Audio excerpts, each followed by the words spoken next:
പ്രിയപ്പെട്ടവരെ, ഇന്ത്യൻ പോളിറ്റിയുടെ നമ്മുടെ political science പഠിച്ചുകൊണ്ടിരിക്കുകയാണ്. ഇന്ത്യൻ പോളിറ്റിയുടെ അവസാന പാർട്ടിലേക്ക് നമ്മൾ കിടക്കുകയാണ്. ഈ 2 ക്ലാസ്സോടും കൂടെ ഏകദേശം ഈ ഒരു ടോപ്പിക്ക് അവസാനിക്കുന്നതായിരിക്കും. നമ്മൾ 3 ഓർഗൻസ് ഓഫ് ഗവൺമെന്റ് ഏതൊക്കെയാണ് നിങ്ങൾ ഓർക്കുന്നുണ്ടാവും. ഏതൊക്കെയാണ്? Executive, legislature and judicial. കഴിഞ്ഞ ക്ലാസ്സുകളിൽ നമ്മൾ എക്സിക്യൂട്ടീവ്, ജുഡീഷ്യറിയും ലെജിസ്ലേച്ചറും എന്താണെന്ന് കണ്ടു കഴിഞ്ഞു. ഈ ക്ലാസ്സിൽ നമ്മൾ ചർച്ച ചെയ്യാൻ പോകുന്നത് ജുഡീഷ്യറി എന്ന ഭാഗമാണ്. ആമുഖമായിട്ട് ഞാനൊരു കാര്യം നിങ്ങൾ ശ്രദ്ധയപ്പെടുത്തുകയാണ്. നമ്മൾ പകുതിയോളം ക്ലാസ്സുകൾ എത്തിക്കഴിഞ്ഞു. പകുതിയോളം ക്ലാസ്സുകളിലേക്ക് പ്രവേശിച്ചു. നമ്മുടെ കോഴ്സിന്റെ പകുതിയോളമായി. നിങ്ങൾ ആരംഭത്തിലുള്ള കാര്യങ്ങളൊന്നും മറന്നുപോയിട്ടില്ല എന്ന് ഞാൻ ഓർക്കുകയാണ്, നിങ്ങളെ ഓർമ്മിപ്പിക്കുകയാണ്. അത് വീണ്ടും നിങ്ങൾ പോകണം, റിവിഷൻ എടുക്കണം, നന്നായിട്ട് പഠിക്കണം. കോവിഡ് കാലം എത്ര കാലം നീണ്ടു പോകുന്നത് നമുക്ക് അറിഞ്ഞുകൂടാ. എന്നാലും നമ്മൾ ഈ ക്ലാസ് നന്നായിട്ട് മുന്നോട്ട് പോകുമെന്ന് പ്രതീക്ഷിക്കുകയാണ്. നിങ്ങൾ നന്നായിട്ട് പഠിക്കുമെന്ന് പ്രതീക്ഷിക്കുകയാണ്. ജുഡീഷ്യറി ശ്രദ്ധിക്കുക. Why do we need an independent judiciary? നമ്മുടെ ജുഡീഷ്യറി എന്ന് പറയുന്നത് ഇൻഡിപെൻഡന്റ്. ഈ 3 ഓർഗൻസ് ഓഫ് ഗവൺമെന്റിനെ പറ്റി പറയുമ്പോൾ അത് 3 ഇൻഡിപെൻഡന്റ് തന്നെയാണ്. ഒന്നിനോട് ചേർന്നിരിക്കുകയാണ്, ഒന്നിന്റെ മുകളിലോ താഴെയോ ആണ്. അതിന്റെ മുകളിലാണെന്ന് നമുക്ക് പറയാൻ പറ്റില്ല, സബോർഡിനേറ്റ് ആണെന്ന് പറയാൻ പറ്റില്ല. ഇതെല്ലാം പരസ്പര പൂരകങ്ങളാണ്. ഒന്നിനെ കൂടാതെ നിലനിൽക്കാൻ സാധ്യമല്ല. ഒന്ന് അതിന്റെ ലിമിറ്റ് അതിലംഘിക്കുമ്പോൾ മറ്റൊന്ന് അതിനെ കറക്റ്റ് ചെയ്യും. ഇപ്പൊ ജുഡീഷ്യറി എന്ന് പറയുമ്പോഴും എക്സിക്യൂട്ടീവും ലെജിസ്ലേച്ചറും പോലെ തന്നെ പ്രധാനപ്പെട്ടതാണ്, ഇൻഡിപെൻഡന്റ് ആണ്. ഒരിക്കലും ലെജിസ്ലേച്ചറിന് താഴെയാണ് ജുഡീഷ്യറി എന്ന് നമുക്ക് പറയാൻ പറ്റില്ല. ലെജിസ്ലേച്ചറിന്റെ മുകളിലാണ് എക്സിക്യൂട്ടീവ് എന്ന് പറയാൻ പറ്റില്ല. എക്സിക്യൂട്ടീവിന്റെ മുകളിലോ താഴെയാണ് ജുഡീഷ്യറി എന്ന് നമുക്ക് പറയാൻ പറ്റില്ല.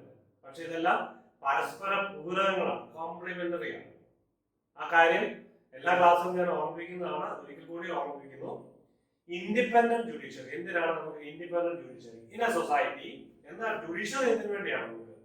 In a society, disputes arise between individuals, between groups, between individuals or groups and government. ജനങ്ങളോ അല്ലെങ്കിൽ സമൂഹമായിട്ടോ സൊസൈറ്റി ആയിട്ടോ അല്ല, ജനങ്ങൾ ഗവൺമെന്റ് തമ്മിലോ അല്ലെങ്കിൽ ഈ ഡിഫറെന്റ് സൊസൈറ്റി ഗവൺമെന്റ് തമ്മിലോ എങ്ങനെയെങ്കിലും ഏതെങ്കിലും തരത്തിൽ ഡിസ്പ്യൂട്ട് ഉണ്ടാവുക സ്വാഭാവികം. ഡിസ്പ്യൂട്ട് എന്ന് പറഞ്ഞാൽ വഴക്ക് എന്നുള്ള അർത്ഥമല്ല, തർക്കങ്ങൾ ഉണ്ടാവാം സ്വാഭാവികം. വഴക്കുകൾ ഉണ്ടാവാം, ചിലപ്പോൾ ക്രിമിനൽ ആവാം, ചിലപ്പോൾ സിവിൽ ഏരിയയിൽ പെട്ടതാവാം, അങ്ങനെയൊക്കെ ഉണ്ടാവും. പക്ഷെ തർക്കങ്ങൾ ഉണ്ടാവുക, ആ രീതിയിൽ ചിന്തിക്കുക സ്വാഭാവികമാണ്. അപ്പോൾ in all such disputes must be settled by an independent body. ഈ ഡിസ്പ്യൂട്ട് സെറ്റിൽ ചെയ്യാൻ ഒരു ഇൻഡിപെൻഡന്റ്, നമ്മളൊരു മധ്യസ്ഥനെ നിങ്ങൾക്കറിയാം അല്ലെ? മധ്യസ്ഥത എന്തിനു വേണ്ടിയാണ്? മധ്യസ്ഥ പ്രവർത്തനം നടത്തുന്നതിന് വേണ്ടിയാണ്. ഒരു പ്രശ്നം ഉണ്ടാകുമ്പോൾ അല്ലെങ്കിൽ ഒരു തർക്കം ഉണ്ടാകുമ്പോൾ അത് പരിഹരിക്കുക. അപ്പോൾ ഈ മധ്യസ്ഥൻ ഏതെങ്കിലും ഒരു കക്ഷിയുടെ ഭാഗത്ത് നിന്നുകൊണ്ട് സംസാരിച്ചാൽ അത് ശരിയാണോ? അതോ മധ്യസ്ഥനാണോ? അല്ല. അപ്പോൾ മധ്യസ്ഥൻ എന്ന് പറയുമ്പോൾ അദ്ദേഹം ഇൻഡിപെൻഡന്റ് ആയിരിക്കണം, സ്വതന്ത്രമായി തീരുമാനമെടുക്കാൻ ശക്തനായിരിക്കണം, കഴിവുള്ളവനായിരിക്കണം. ഒരു തരത്തിലും പാർഷ്യലായിട്ട് ചിന്തിക്കാനോ പ്രവർത്തിക്കാനോ വിധി പ്രസ്താവിക്കാനോ ഈ മധ്യസ്ഥന് പാടില്ല. അപ്പൊ അത് തന്നെയാണ് മധ്യസ്ഥ പ്രവർത്തനം. ആ രീതിയിലുള്ള മധ്യസ്ഥ പ്രവർത്തനത്തിന്റെ ഉയർന്ന രീതിയിൽ സ്റ്റേറ്റ് തലത്തിൽ ചിന്തിക്കുമ്പോൾ, ഗവൺമെന്റ് തലത്തിൽ ചിന്തിക്കുമ്പോൾ ആണ് ഈ ജുഡീഷ്യറി നമ്മുടെ ചിന്തയിലേക്ക് കടന്നു വരുന്നത്. അപ്പോൾ ബൈ ആൻ ഇൻഡിപെൻഡന്റ് ബോഡി ഇങ്ങനെ ഡിസ്പ്യൂട്ട് സെറ്റിൽ ചെയ്യുന്നതിന് വേണ്ടി in accordance with the principle of law. Okay, അപ്പോൾ ഈ റൂൾ ഓഫ് ലോ നിർബന്ധമായിട്ട് കീപ്പ് ചെയ്യണം. അപ്പോൾ ഒരു മധ്യസ്ഥ പ്രവർത്തനം വഹിക്കുമ്പോൾ അല്ലെങ്കിൽ ഒരു ഡിസ്പ്യൂട്ട് സെറ്റിൽ ചെയ്യുമ്പോൾ എന്തൊക്കെയാണോ സമൂഹത്തിൽ നിലവിലുള്ള rule of law, code of conduct, ഇതൊക്കെ പരിഗണിച്ചു വേണം. അല്ലെങ്കിൽ മുൻകാലങ്ങളിലുള്ള ചില തീരുമാനങ്ങളെയൊക്കെ പരിഗണിച്ചുകൊണ്ട് വേണം. അപ്പൊ പരിഗണിക്കാനുള്ള അറിവും ഈ മധ്യസ്ഥൻ ഉണ്ടായിരുന്നു അല്ലെ? അപ്പോൾ ഈ ഡിസ്പ്യൂട്ട് സെറ്റിൽ ചെയ്യാൻ കോടതി വരുമ്പോൾ, ജുഡീഷ്യറി വരുമ്പോൾ, ആ ജുഡീഷ്യറി എന്തിന്റെ ബേസിലാണ് ഈ ഡിസ്പ്യൂട്ട് സെറ്റിൽ ചെയ്യുന്നത്? എന്തിന്റെ ബേസിസിലാണ്? Rule of law. എന്താണ് അടിസ്ഥാനമായിട്ടുണ്ടായിരിക്കേണ്ടത്? അടുത്ത ഭാഗമാണ്, അടുത്ത ലൈൻ. Without any discrimination. ഒരു പാർഷ്യാലിറ്റി പാടില്ല, ഒരു ഡിസ്ക്രിമിനേഷൻ പാടില്ല. ലൈക്ക് റിച്ച് ഓർ പുവർ, പാവപ്പെട്ടവന് ഒരു നീതി, പണക്കാരനൊരു നീതി, അത് പാടില്ല. ആണുങ്ങൾക്കൊരു നീതി, പെണ്ണുങ്ങൾക്കൊരു നീതി, അത് പാടില്ല. ബാക്ക്വേർഡ് ഫോർവേഡ് അങ്ങനെ ഒരു രീതിയിലും, അല്ലെങ്കിൽ ഒരു ക്ലാൻ അനുസരിച്ച്, ഒരു കൾട്ട് അനുസരിച്ച്, ഒരു സൊസൈറ്റിക്കോ ഒരു സ്റ്റേറ്റിനോ, അല്ലെങ്കിൽ സ്റ്റേറ്റ് ആണ് യൂണിയൻ ടെറിട്ടറി ആണെന്നുള്ള വ്യത്യാസത്തിൽ ഒരിക്കലും അങ്ങനെ പാടില്ല. ഒരു തരത്തിലുള്ള ഡിസ്ക്രിമിനേഷനും പാടില്ലാതെ റൂൾ ഓഫ് ലോയുടെ അടിസ്ഥാനത്തിൽ ഇംപാർഷ്യൽ ആയിട്ട് ഇൻഡിപെൻഡന്റ് ആയിട്ട് ഇത് സെറ്റിൽ ചെയ്യണം. Okay, the principal role of judiciary is to protect law. അപ്പോൾ ഈ ഡിസ്പ്യൂട്ട് സെറ്റിൽ ചെയ്യാനാണ് ഈ ജുഡീഷ്യറി വേണ്ടത്. അങ്ങനെ ഒരു ഓർഗൻ നിർബന്ധമാണ്. ഓക്കെ, ഇനി എന്താണ് ജുഡീഷ്യറിയുടെ പ്രിൻസിപ്പൽ റോൾ എന്ന് പറയുന്നത്? To protect law. To protect law. Law എന്ന് പറഞ്ഞാൽ ഏറ്റവും ഉയർന്ന ലോ ഏതാ? The constitution of India. To protect the constitution of India. To protect the law. Constitution മാത്രമല്ല ഇന്ത്യൻ നിയമങ്ങളായിട്ടുള്ളത്, കോൺസ്റ്റിറ്റ്യൂഷൻ അധിഷ്ഠിതമായിട്ട് മറ്റു പല നിയമങ്ങളുണ്ട്. സിവിൽ ലോ മറ്റ് രീതികളിലുണ്ട്, ക്രിമിനൽ ലോസ് വേറെയുണ്ട്, അല്ലെങ്കിൽ പോലീസ് ലോ വേറെയുണ്ട്. ഇപ്പോൾ പലതരത്തിലുള്ള പെരുമാറ്റച്ചട്ടങ്ങൾ നിലവിലുണ്ട്, പലതരത്തിലുള്ള കോഡുകൾ നിലവിലുണ്ട്. ഉദാഹരണത്തിന് വാഹനം ഓടിക്കുന്നവർക്ക് വേണ്ടി മോട്ടോർ വെഹിക്കിൾ ആക്ട് വേറെയുണ്ട്. അപ്പൊ അങ്ങനെയുള്ള പല നിയമങ്ങളുണ്ട്. അതിനെയൊക്കെ പ്രൊട്ടക്ട് ചെയ്യുക. And ensure the supremacy of the law. And ensure supremacy of the law. Okay. In order to be able to do all this, ഇത് ഇങ്ങനെ ചെയ്യണമെങ്കിൽ ജുഡീഷ്യറി എന്തായിരിക്കണം? ഇൻഡിപെൻഡന്റ് ആയിരിക്കണം. എല്ലാത്തിനും ഇൻഡിപെൻഡന്റ് ആയിരിക്കണം. രാഷ്ട്രീയ പാർട്ടികൾക്ക് അതിനെ സ്വാധീനിക്കാൻ പാടില്ല, പണക്കാരനെ സ്വാധീനിക്കാൻ പാടില്ല, അല്ലെങ്കിൽ ഏതെങ്കിലും തരത്തിലുള്ള ഭീഷണികൾക്കോ സ്വാധീനിക്കാനായിട്ട് പാടില്ല. അപ്പോൾ ഇൻഡിപെൻഡന്റ് ആയിരിക്കണം. The independence of judiciary എന്താണ് അർത്ഥം? The organs of the government like executive, legislature, ഞാൻ എപ്പോഴും പറഞ്ഞിരുന്ന കാര്യങ്ങളാണ്. എക്സിക്യൂട്ടീവ് ലെജിസ്ലേച്ചറിനും അതിന് സുപ്രീമസി ഒന്നും പാടില്ല. ജുഡീഷ്യറിയുടെ മേലെ മറ്റൊരു അധികാരവുമില്ല. പക്ഷെ അത് പരസ്പര പൂരകങ്ങളായിട്ട് മുന്നോട്ട് പോകുന്നു. The other organs of government should not interfere with the decision of the judiciary. Judiciary ഡിസിഷനിൽ മറ്റൊന്നും ഇന്റർഫിയർ ചെയ്യാൻ പാടില്ല. പക്ഷേ കോൺസ്റ്റിറ്റ്യൂഷന് വിരുദ്ധമായിട്ട് പോകുമ്പോൾ കോൺസ്റ്റിറ്റ്യൂഷനിൽ അധിഷ്ഠിതമായിട്ട് കൊണ്ടുവരാൻ ഈ എക്സിക്യൂട്ടീവ് ജുഡീഷ്യറിക്കും ഒക്കെ സാധിക്കും. അങ്ങനെ നോക്കുമ്പോൾ എക്സിക്യൂട്ടീവ് ലെജിസ്ലേച്ചറിനൊക്കെ സാധിക്കും. അങ്ങനെ നോക്കുമ്പോൾ ലെജിസ്ലേച്ചറിന് അല്പം കൂടി പ്രാധാന്യമുണ്ട്. ലെജിസ്ലേച്ചറാണ് നിയമം ഉണ്ടാക്കുന്നത്. ആ നിയമം പ്രൊട്ടക്ട് ചെയ്യുന്നത് ജുഡീഷ്യറിയും എക്സിക്യൂട്ടീവ് ആണ്. ആ നിയമം നടപ്പിലാക്കുന്നത് ജുഡീഷ്യറിയും എക്സിക്യൂട്ടീവ് ആണ്. ലെജിസ്ലേച്ചറിനും അത് നടപ്പിലാക്കാനായിട്ട് സാധിക്കും. ലെജിസ്ലേച്ചർ ഉണ്ടാകുന്ന നിയമം എക്സിക്യൂട്ട് ചെയ്യുന്നതും അത് എക്സിക്യൂട്ട് നേരാവണ്ണമാണോ ചെയ്യുന്നത് എന്ന് ഒന്ന് ഉറപ്പുവരുത്തുന്നതുമെല്ലാം ഇത് പരസ്പരമാണ്. ഇത് മൂന്നും അതിനകത്ത് പ്രധാനപ്പെട്ടതാണ്. Judges must be able to perform their function without fear or favor. Judges ഈ അവരുടെ ജോലി ചെയ്യേണ്ടത് പേടിയോ അല്ലെങ്കിൽ ഇനി പറഞ്ഞ പോലെ ഒരു പാർഷ്യൽ ആയിട്ട് ചിന്തിച്ചുകൊണ്ടോ അല്ല. അവർക്കൊരു പേടിയുടെ പുറത്തല്ല. ഇങ്ങനെ ഇനി ജഡ്ജ്മെന്റ് വന്നില്ലെങ്കിൽ നിന്നെ തട്ടിക്കളയും എന്ന് പറയാൻ പറ്റില്ല. അങ്ങനെ പറയുന്നത് സാധിക്കുകയില്ല. അങ്ങനെ സാധിക്കുന്നുണ്ടോ എന്ന് പറഞ്ഞാൽ അത് കോടതി സാധിക്കുന്നുണ്ടോ എന്ന് പറഞ്ഞാൽ അത് കോടതി അലക്ഷ്യമാണ്. അതുകൊണ്ട് അങ്ങനെ നമുക്ക് പറയാൻ പറ്റില്ല. അത് അങ്ങനെ വരാതിരിക്കാൻ ബാക്കിയുള്ള ഓർഗൻസ് അതിനെ പ്രൊട്ടക്ട് ചെയ്യണം. ഗവൺമെന്റിന്റെ ഉത്തരവാദിത്തമാണ് ഈ ജഡ്ജിമാരെ പ്രൊട്ടക്ട് ചെയ്യാന്നുള്ളത്. ജഡ്ജിമാരെ എല്ലാവിധ ഭയങ്ങളും ഇല്ലാതെ അവരുടെ നീതിപൂർവമായ വിധി പ്രഖ്യാപിക്കാൻ ജഡ്ജിമാരെ സഹായിക്കുക, ജഡ്ജിമാർക്ക് അതിനു വേണ്ടുന്ന സാഹചര്യം ഒരുക്കുക എന്നുള്ളത് ഗവൺമെന്റിന്റെ പോലീസിന്റെ കടമയാണ്, അല്ലെ കോൺസ്റ്റിറ്റ്യൂഷന്റെ കടമയാണ്. ഓക്കെ, അപ്പോൾ അവർക്ക് ഒരു തരത്തിലുള്ള ഫിയറോ ഒരു തരത്തിലുള്ള ഫേവറോ ഉണ്ടാകാൻ പാടില്ല. അതാണ് ഇൻഡിപെൻഡന്റ് ജുഡീഷ്യറി എന്നതിന്റെ അർത്ഥം. It is therefore accountable to ആരോടാണ്? The constitution. Judiciary is accountable to the constitution, to the democratic tradition and to the people of the country. അപ്പോൾ ഈ മൂന്ന് കാര്യങ്ങൾ പ്രത്യേകം ശ്രദ്ധിക്കുക. ഈ ജുഡീഷ്യറി ആരോടൊക്കെയാണ് അക്കൗണ്ടബിലിറ്റി ഉള്ളത്? The constitution, the tradition and the people of India. Okay. Who protect the independence of judiciary? The Indian Constitution. Indian Constitution ആണ് the independence of judiciary protect ചെയ്യുന്നത്. The structure of judiciary. Okay. എന്തൊക്കെയാണ് structure? നമ്മളിതൊന്ന് വലിയ കുറെ കാര്യങ്ങളുണ്ട്. നമ്മൾ വളരെ summarise ചെയ്തുകൊണ്ടാണ് ഇതിനകത്ത് കാണുന്നത്. ബാക്കി നിങ്ങൾ ശ്രദ്ധയിൽപ്പെടുത്തിക്കൊണ്ട് നിങ്ങൾ കൂടുതൽ പഠിക്കണമെന്ന് ഒരിക്കൽ കൂടി ഓർമ്മിപ്പിക്കുകയാണ്. Okay. The Constitution of India provides for a single integrated judicial system. അപ്പോൾ ഇന്ത്യക്ക് ഒരു സിംഗിൾ ഇന്റഗ്രേറ്റഡ് സിസ്റ്റം ആണ്. അല്ലാതെ നിങ്ങൾ വിചാരിക്കും സുപ്രീം കോടതി ഉണ്ട്, അതൊരു തരത്തില്, ഹൈക്കോടതികളുണ്ട്, അത് എത്ര തരത്തില്, ഹൈക്കോടതിയിൽ എത്ര എണ്ണമാണ് ഇന്ത്യയില്? എത്ര ഹൈക്കോടതി ഒരു പ്രാവശ്യം ചോദിച്ചതാണ് പരീക്ഷയ്ക്ക്, ഒരു എൻട്രൻസ് എക്സാമിനേഷൻ ചോദിച്ചതാണ്, എത്ര ഹൈക്കോടതികൾ ഇന്ത്യക്കുണ്ട്. അതിൽ ഏറ്റവും കൂടുതൽ സ്റ്റേറ്റുകൾ കൈകാര്യം ചെയ്യുന്ന സ്റ്റേറ്റുകളുടെ കാര്യങ്ങൾ കൈകാര്യം ചെയ്യുന്ന ഹൈക്കോടതി ഏതാണെന്ന് ചോദിച്ചു. അതൊക്കെ നിങ്ങൾ ചിന്തിച്ചു വെക്കുക. നമ്മൾ അടുത്ത ക്ലാസ്സിൽ അതിനെപ്പറ്റി ചർച്ച ചെയ്യുന്നതാണ്.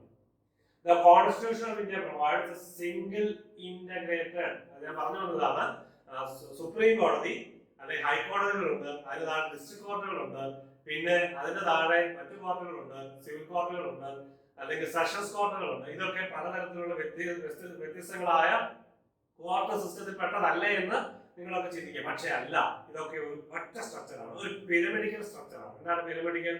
ഒരു ത്രികോണാകൃതിയിൽ വൺ അറ്റ് ദ സെന്റർ, താഴേക്ക് വരുന്നവരും അത് വിശാലമായിക്കൊണ്ടിരിക്കുന്നു. പക്ഷേ ഒറ്റ സിസ്റ്റമാണ്, integrated system. India does not have a separate state courts. Separate state court, ഒരു സ്റ്റേറ്റിന് വേണ്ടി മാത്രമുള്ള കോർട്ടുകളില്ല. അതുപോലെ ഹൈക്കോടതി നിങ്ങളുടെ ചിന്തയിൽ വരാം, ഹൈക്കോടതി ഒരു സ്റ്റേറ്റിന് വേണ്ടി മാത്രമുള്ളതല്ല എന്നുള്ളതല്ല. ഹൈക്കോടതി സുപ്രീം കോടതിയുടെ കീഴിലാണ് വരുന്നത്. ഒരു സ്റ്റേറ്റിന് മാത്രം ഒരു കോടതി, ആ കോടതി ബാക്കി ഇന്ത്യയുടെ നിയമങ്ങളുമായിട്ട് ബന്ധപ്പെട്ടൊന്നും അല്ല, അതുമായിട്ട് വ്യത്യസ്തമായിട്ട് ചിന്തിക്കണമെന്നും പറയാൻ പറ്റില്ല. അതുകൊണ്ട് സെപ്പറേറ്റ് ആയിട്ടുള്ള ഒരു കോടതി നമുക്കില്ല. എല്ലാം ഒരു കോടതിയുടെ ഭാഗമാണ്, ഒരു ജുഡീഷ്യൽ സിസ്റ്റത്തിന്റെ ഭാഗമാണ്. സുപ്രീം കോടതിയുടെ കീഴിൽ വരുന്നതാണ് എല്ലാ കോർട്ടുകളും. അങ്ങനെ വരുമ്പോൾ ഇന്ത്യക്ക് ഒരു സെപ്പറേറ്റ് സ്റ്റേറ്റ് കോർട്ടോ അല്ലെങ്കിൽ റീജിയൻ ആയിട്ടൊരു കോർട്ടോ ഇല്ല, അല്ലെങ്കിൽ അങ്ങനെ ഒരു നിയമം ഇന്ത്യക്കില്ല. The structure of judiciary in India is a pyramidal, ഞാൻ പറഞ്ഞു, with the Supreme Court at the top, High Courts below them, and District Courts, Appellate Courts at the lowest level. Okay. The lower courts function under the direct superintendence of the High Courts. Lowest എല്ലാ കോർട്ടുകളും അതിന്റെ മുകളിലുള്ള കോർട്ടിന്റെ സൂപ്പറിന്റൻഡൻസ് ഉപയോഗിച്ചാണ്, അല്ലെങ്കിൽ അത് മേൽനോട്ടം നിർവഹിക്കുന്നുണ്ട്. താഴേക്കിടയിലുള്ള district കോർട്ടിന്റെ കാര്യങ്ങൾ, sessions കോർട്ടിന്റെ ഒക്കെ കാര്യങ്ങൾ നിയന്ത്രിക്കുന്നത് ഹൈക്കോടതിയാണ്. ഹൈക്കോടതിയുടെ കാര്യങ്ങൾ നിയന്ത്രിക്കുന്നത് സുപ്രീം കോടതിയാണ്. അങ്ങനെ ഓക്കെ. ഇനി ജൂരിസ്ഡിക്ഷൻ ഓഫ് സുപ്രീം കോടതി. സുപ്രീം കോടതി ജൂരിസ്ഡിക്ഷൻ എന്ന് പറഞ്ഞാൽ എന്താ? നിയമപരമായ അധികാര പരിധി, നൈയാമിക പരിധി എന്ന് പറയും. നൈയാമിക പരിധി, ജുഡീഷ്യൽ ജൂരിസ്ഡിക്ഷൻ ഏതാണ്? The functions and the responsibilities of Supreme Court are defined by the Constitution. Constitution ആണ് ഇതിനെ ഫങ്ഷൻസും റെസ്പോൺസിബിലിറ്റിയും സുപ്രീം കോടതിയുടെ ഡിഫൈൻ ചെയ്തിരിക്കുന്നത്. അങ്ങനെ നോക്കുമ്പോൾ എത്ര അധികാരങ്ങളാണ്, ഫങ്ഷൻസ് ആണ്, ഡ്യൂട്ടീസ് ആണ് സുപ്രീം കോടതി? ഒന്ന് ഒറിജിനൽ ജൂരിസ്ഡിക്ഷൻ. ഒറിജിനൽ ജൂരിസ്ഡിക്ഷൻ എന്താണ്? പെട്ടെന്ന് നോക്ക് പോവാ. Settles dispute between union and states among states. അതായത് സുപ്രീം കോടതിയുടെ ഒറിജിനൽ ജൂറിസ്ഡിക്ഷൻ എന്ന് പറയുന്നത് dispute between union and state. സെൻട്രലും സ്റ്റേറ്റും തമ്മിൽ ഡിസ്പ്യൂട്ട് ഉണ്ടാകുമ്പോഴും സ്റ്റേറ്റുകളും തമ്മിൽ, ഒരു സ്റ്റേറ്റും മറ്റു സ്റ്റേറ്റുമായിട്ട് ഡിസ്പ്യൂട്ട് ഉണ്ടാകുമ്പോൾ അതിനെ പരിഹരിക്കുന്നതാണ് original jurisdiction of supreme court എന്ന് പറയുന്നത്. ഇനി അപ്പല്ലേറ്റ്. എന്താണ് അപ്പല്ലേറ്റ്? അപ്പീൽ. കേട്ടിട്ടില്ലേ? Appeal, appellate tries appeal from lower court in civil, criminal and constitutional cases. Civil, criminal, constitutional കേസിൽ ഏതെങ്കിലും തരത്തിൽ അപ്പീൽ വരുമ്പോൾ അത് പരിഗണിക്കുന്ന, അല്ലെങ്കിൽ അതിനെ പറ്റി വിധി പുറപ്പെടുവിക്കുന്ന, അല്ലെങ്കിൽ തീരുമാനമെടുക്കുന്നതാണ് അപ്പലേറ്റ് ജൂറിസ്ഡിക്ഷൻ, അധികാരപരിധി. ഇനി അഡ്വൈസറി. എന്താണ് അഡ്വൈസറി? ആരെയാണ് അഡ്വൈസ് ചെയ്യുന്നത്? ഗവൺമെന്റിനെ, പ്രസിഡന്റിനെ, പ്രൈം മിനിസ്റ്ററിനെ ഒക്കെ എല്ലാ മാറ്റേഴ്സിനും പബ്ലിക് ഇമ്പോർട്ടൻസ് ഉള്ള അല്ലെങ്കിൽ നിയമപരമായ കാര്യങ്ങളിൽ അഡ്വൈസ് ചെയ്യും. ചില കാര്യങ്ങൾ ഗവൺമെന്റിനെ അഡ്വൈസ് ചെയ്യുന്നത് സുപ്രീം കോടതിയുടെ നിയമമാണ്, സുപ്രീം കോടതിയുടെ അധികാരമാണ്. ഇനി റിട്ട്. എന്താണ് റിട്ട് എന്ന് പറയുന്നത്? റിട്ട് എന്ന് പറയുന്നത് to protect fundamental rights of the person. Writ എന്തിനു വേണ്ടിയാ? റിട്ട് ഇഷ്യൂ ചെയ്യുന്നതിന് വേണ്ടിയാ. ശ്രദ്ധിക്കുക, 5 റിട്ടുകളാണുള്ളത്. നിങ്ങൾ കാണാപ്പാടം പഠിക്കണം. ഇവിടെ ഞാൻ എന്റെ പേര് മാത്രമേ പരാമർശിച്ചുള്ളൂ. നിങ്ങൾ ഈ ക്ലാസ് കേൾക്കുമ്പോൾ തന്നെ നിങ്ങളുടെ നോട്ട്ബുക്കിൽ കുറിച്ചെടുക്കണം. നിങ്ങളുടെ ഇന്റർനെറ്റ് ഉപയോഗിച്ച് എന്താണ് ഈ റിട്ടുകൾ നിങ്ങൾ നേരത്തെ പഠിച്ചിട്ടുണ്ട്. അതുകൊണ്ടാണ് ഞാൻ ഇതിനെപ്പറ്റി വിശദീകരിക്കാത്തത്. സമയം അതിൽ കൂടുതൽ എടുക്കാത്തത്. അപ്പൊ ഈ 5 റിട്ടുകൾ എന്തൊക്കെയാണെന്ന് നിങ്ങൾ പഠിച്ച് അതിന്റെ ഒരു ഷോർട്ട് നോട്ട് നിങ്ങളുടെ നോട്ട്ബുക്കിൽ ഇപ്പോൾ തന്നെ എഴുതി വെക്കുക. ഓക്കെ. അപ്പൊ നിങ്ങൾ ഒന്ന് പോസ് ചെയ്തിട്ട് ഈ റിട്ടുകളെ പറ്റി നിങ്ങളൊന്ന് പഠിക്കുക പേഴ്സണൽ ആയിട്ട്. അപ്പൊ റിട്ട് എന്താണ്? പ്രധാനമായിട്ട് പറയുന്നത് to protect the fundamental rights of the individual. ഒരു വ്യക്തിയുടെ, പൗരന്റെ, അവന്റെ മൗലിക അവകാശങ്ങൾ സംരക്ഷിക്കുന്നതിന് വേണ്ടിയുള്ള കാര്യങ്ങളാണ് റിട്ട്. ഏതൊക്കെയാണ് റിട്ടുകൾ ഉള്ളത്? 5 ഉണ്ട്. Habeas corpus, mandamus, prohibition, certiorari, quo warranto. ഈ 5 പഠിച്ചു വെക്കുക. ഇനി 5ാമത്തെ പവർ ആണ്, ജൂറിസ്ഡിക്ഷൻ ആണ്, സ്പെഷ്യൽ പവേഴ്സ്. സ്പെഷ്യൽ പവേഴ്സ് എന്ന് പറഞ്ഞാൽ special leave to an appeal from any judgment or matter passed by any court. ഏതെല്ലാം കാര്യത്തില് സുപ്രീം കോടതിക്ക് ഇടപെടാമോ ആ കാര്യത്തിലൊക്കെ സുപ്രീം കോടതിക്ക് ഇടപെടാം. സ്പെഷ്യൽ പവർ സുപ്രീം കോടതിക്ക് എപ്പോഴും ഉണ്ട്. എല്ലാ കാര്യങ്ങളിലും, നിയമപരമായിട്ടുള്ള കാര്യങ്ങളും അപ്പീൽ പരമായിട്ടുള്ള കാര്യങ്ങളും, ഏതെങ്കിലും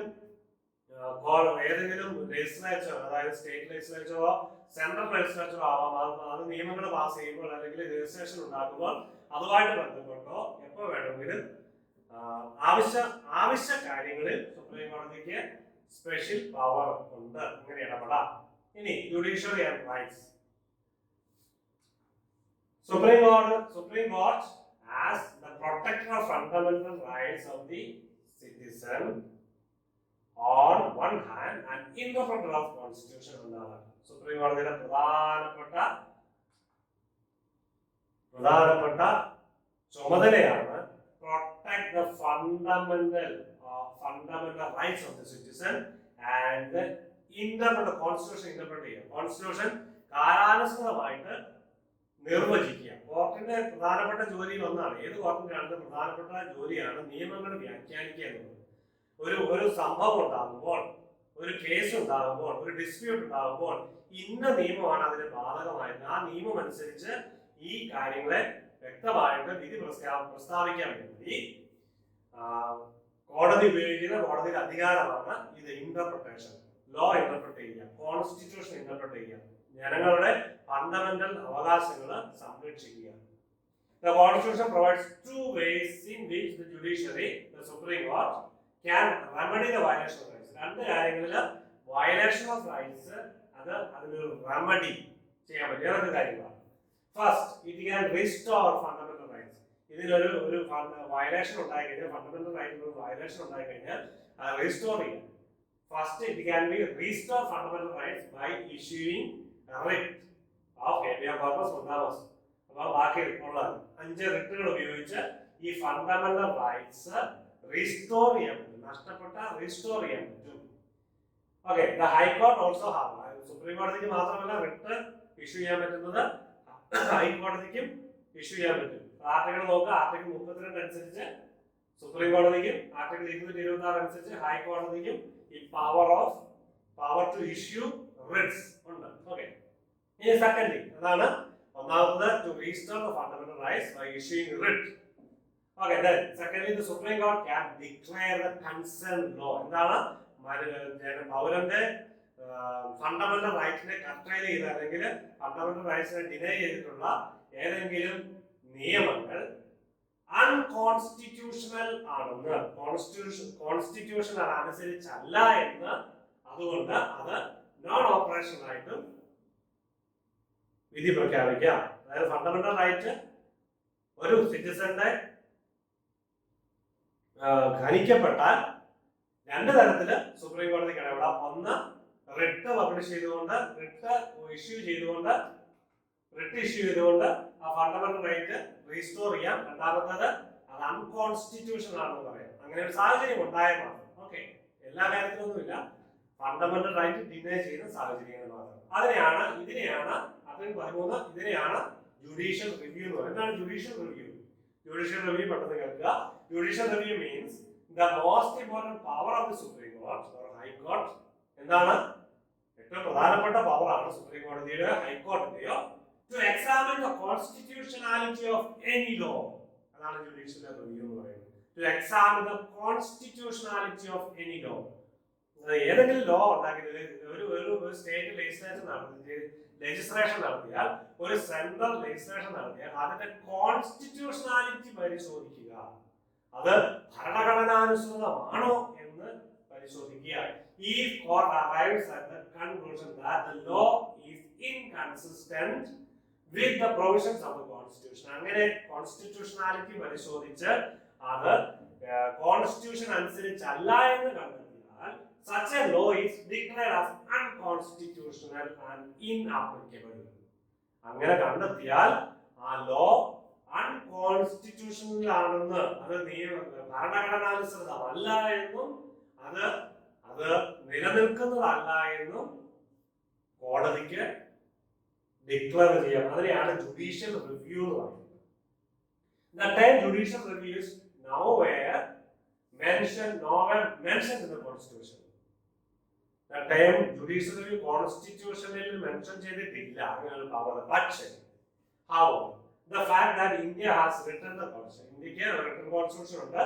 സുപ്രീം കോടതിന് ഈ നിയമങ്ങളില് സർക്കാർ ലെജിസ്ലേച്ചർ കൊണ്ടുവരുന്ന നിയമങ്ങളിൽ ഇടപെടാനുള്ള അധികാരമുണ്ട്. അങ്ങനെ ഇടപെട്ട അധികാരമുണ്ടെങ്കിൽ അതിനെ അൺകോൺസ്റ്റിറ്റ്യൂഷണൽ ആണെന്ന് പ്രഖ്യാപിക്കാനുള്ള അധികാരമുണ്ട്.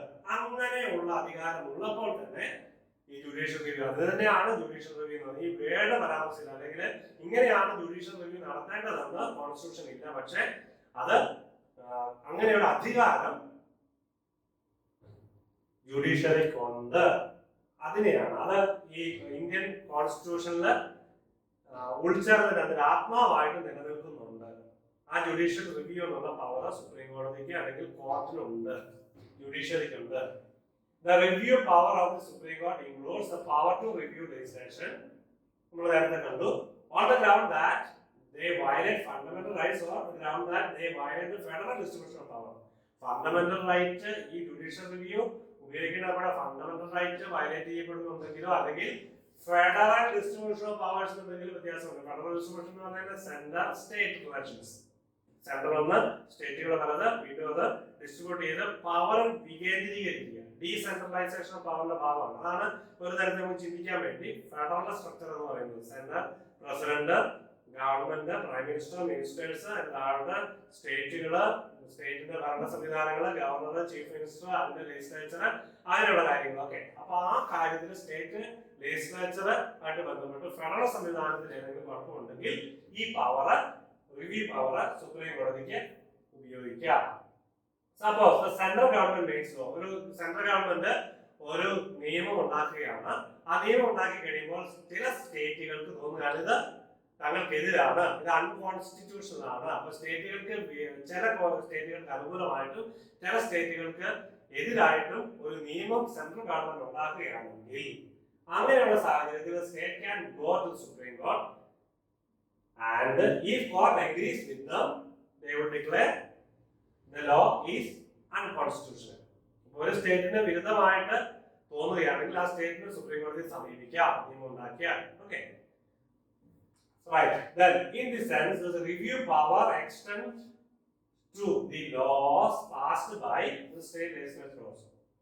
സ്റ്റേറ്റ് സെൻട്രൽ പാസ് ചെയ്യുന്നത് മാത്രമല്ല, സ്റ്റേറ്റ് പാസ് ചെയ്യുന്ന, സ്റ്റേറ്റ് ഉണ്ടാക്കുന്ന നിയമങ്ങൾക്കും സ്റ്റേറ്റ് ഗവൺമെന്റ് ലെജിസ്ലേച്ചർ ഉണ്ടാക്കുന്ന നിയമങ്ങൾക്കും ഇത് ബാധകമാണ്. സ്റ്റേറ്റിന്, സെൻട്രലിന് മാത്രമല്ല സ്റ്റേറ്റിന് ഇത് ബാധകമാണ്. Together the writ powers and the review power of this court make judiciary very powerful. So judiciary powerful ആണോ? അതെ. എക്സിക്യൂട്ടീവ് പവർഫുൾ ആണോ? അതെ. ലെജിസ്ലേച്ചർ പവർഫുൾ ആണോ? അതെ. ജുഡീഷ്യറി പവർഫുൾ ആണെന്ന് എങ്ങനെയാണ്? writ powers എന്ന് പറഞ്ഞാൽ fundamental, protect the fundamental rights of the citizen and the review power. ഒരു ലെജിസ്ലേഷൻ ഉണ്ടാക്കിയാൽ അതിനെ റിവ്യൂ ചെയ്യാനുള്ള പവർ. അതുകൊണ്ട് ഒരു സ്റ്റേറ്റ് ലെജിസ്ലേച്ചറും സെൻട്രൽ ലെജിസ്ലേച്ചറും, അതായത് ലോക്സഭയ്ക്കും നിയമങ്ങൾ ഉണ്ടാക്കിയാൽ അത് സുപ്രീം ആണെന്ന് പറയാൻ പറ്റുമോ? നിയമങ്ങൾ പൂർണ്ണമാണെന്ന് പറയാൻ പറ്റുമോ? അവിടെ തെറ്റുണ്ടെങ്കിൽ അത് പരിഹരിക്കാൻ, അത് റിവ്യൂ നടത്താനുള്ള അവകാശം സുപ്രീം കോടതിയിൽ അധിഷ്ഠിതമാണ്. അതുകൊണ്ട് തന്നെ പവർഫുൾ ആണ്. In particular, the review power means that the judiciary can interpret the constitution and the laws passed by the legislature. In particular, the judicial review means judiciary can interpret, ഒരു നിയമം ഉണ്ടാക്കിയാൽ, പാസ്സായാൽ അതിനെ interpret ചെയ്യാനും, and the law judiciary can interpret the constitution interpret ചെയ്യാനും ഈ നിയമത്തെ interpret ചെയ്യാനും പറ്റും, നിയമത്തെ റിവ്യൂ ചെയ്യാനും പറ്റും. ഓക്കെ, അതൊന്ന് ക്ലിയർ ആയെന്ന് വിചാരിക്കുന്നു. Parliament is supreme. നമ്മൾ ഈ മൂന്ന് കാര്യങ്ങൾ ഒന്ന് സമ്മറൈസ് ചെയ്ത് പറയാണ്. മൂന്ന് ഓർഗൻസ് ഓഫ് ദി ഗവൺമെന്റ് ഒന്ന് സമ്മറൈസ് ചെയ്ത് പറഞ്ഞാൽ ഒറ്റ സെന്റൻസിൽ പറഞ്ഞാൽ ഇങ്ങനെയാണ്: നമ്മൾ ഈ ക്ലാസ് ഇവിടെ അവസാനിപ്പിക്കാൻ പോവാണ്. ഒരു ക്ലാസ് കൊണ്ട് നമ്മൾ അവസാനിപ്പിക്കുക. അടുത്ത ക്ലാസ്സിൽ ദ ഹൈക്കോർട്ട്സ് ഓഫ് ഇന്ത്യ അതിനെപ്പറ്റി നമ്മൾ ചർച്ച ചെയ്തുകൊണ്ട് നമ്മൾ ഈ ഒരു സെഷൻ അവസാനിപ്പിക്കും. ഓക്കെ, അപ്പൊ the parliament is supreme in making laws and amending constitution. Parliament is supreme in making laws and amend the constitution. Then the executive is the supreme in implementing them. അത് implement ചെയ്യുന്നത് executive ആണ്, അതിലവൻ supreme ആണ്. While the judiciary is supreme in settling disputes and deciding whether the laws that have been made are in accordance with the provisions of the constitution. Okay, അപ്പോൾ ഇത് നിങ്ങളൊന്ന് മനസ്സിരുത്തി വായിച്ച് ധ്യാനിച്ചു കഴിഞ്ഞാൽ പഠിച്ചു കഴിഞ്ഞാൽ നിങ്ങൾക്ക് മനസ്സിലാവും മൂന്ന് ഓർഗൻസ് ഓഫ് ഗവൺമെന്റ്, അതിന്റെ പ്രത്യേകതകളും അതിന്റെ ഇൻഡിപെൻഡന്റ് നേച്ചറും അതിന്റെ പവറും അത് പരസ്പരം കോംപ്ലിമെന്ററി ആണ്. ഒന്നിനെ കൂടാതെ നിലനിൽക്കാൻ പറ്റില്ല. ഒന്നിന്റെ മോളിൽ കയറി അധികാരം സ്ഥാപിക്കാൻ പറ്റില്ല.